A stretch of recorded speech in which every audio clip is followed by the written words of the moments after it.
தெரியாது தெரியாது முடியாது முடியாதுன்னு சொல்கிறதுக்கு எதுக்கா ஐஏஎஸ் அதிகாரி என்று சொல்லிவிட்டு, ஏன்பா சுந்தரவேலு நீ தானே இப்போ ரஷ்யாவுக்குலாம் போய் வந்த, அங்கே எப்படி நடத்துகிறாங்க ஸ்கூல்லாம் சொல்ல என்று சொல்கிறார்.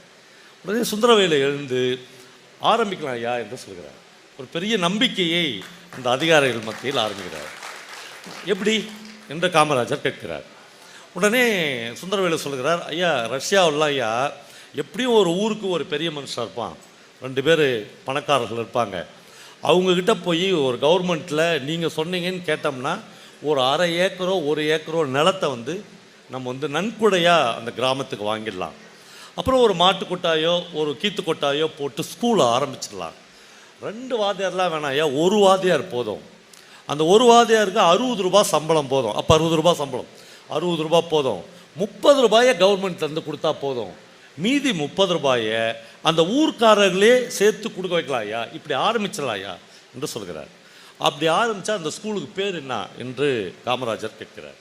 அவர் சொல்கிறார், அரசு நிதி உதவி பெறும் துவக்கப்பள்ளி ஐயா அப்படின்றார். மேனேஜ்மெண்ட் ஸ்கூல்ஸ் என்று சொல்கிறார். ஏதோ ஒரு வகையில் அதில் என்ன சட்ட சிக்கல் இருந்தாலும் நம்ம நாட்டு பிள்ளைகள் படித்து விட வேண்டும் என்பதால் காமராஜர் உடனடியாக அந்த ஸ்கூல்லாம் ஆரம்பிக்கலாம் என்று சொல்லிவிட்டு சீஃப் செக்ரட்டரி பூர்ணலிங்கத்தை பார்த்து சொல்கிறார், அப்புறம் என்ன பூர்ணலிங்கம் அவர் தான் வழி சொல்லிட்டார, நீ வீட்டுக்கு போயேன்னுறார்.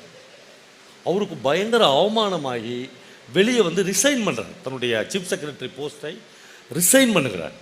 அப்போது பள்ளிக்கூடத்துக்கே பெருசாக போகாதவர், டிகிரி வாங்காதவர் என்று சொன்ன காமராஜருக்கு நம்முடைய நாட்டில் இருக்கிற ஒவ்வொரு குழந்தையும் 5 கிலோமீட்டர் நடந்தாகிலும் அல்லது அரசு நிதி உதவி பெறுகிற துவக்கப்பள்ளி என்ற பெயரிலாகிலும் இந்த குழந்தைகள் படித்து விட வேண்டும் என்கிற பெரிய வேட்கை இருந்தது. அதே முதலமைச்சர் ஒரு 5 வருட நிறைவில் ஒரு நாள் காலையில் சட்டசபைக்கு போகிறார். ஒரு ஆள் லுங்கியை அண்டர்வேருக்கு மேலே எடுத்து கட்டிக்கின்னு செடிக்கு தண்ணி ஊற்றுங்கிறான். காமராஜர் முதலமைச்சர் உள்ளே போகிறார். அவன் லுங்கியை இறக்கே உள்ள முதலமைச்சரை பார்க்குறான். வணக்கம் சார் அப்படின்ட்டு அவன் தண்ணி ஊற்றுங்கிறான். பயங்கர இவர் இரிட்டேஷனாக அதை கருதுறார். உள்ளே போய் எவன் அவன் அப்படின்றார். இங்கே தான் ஐயா வாட்ச்மேன் ஆகிறான் என்று சொல்கிறார். அவன் என்ன படிச்சுக்கிறான்? ஐயா அவன் 1வது கூட படிக்கலையான்றார்.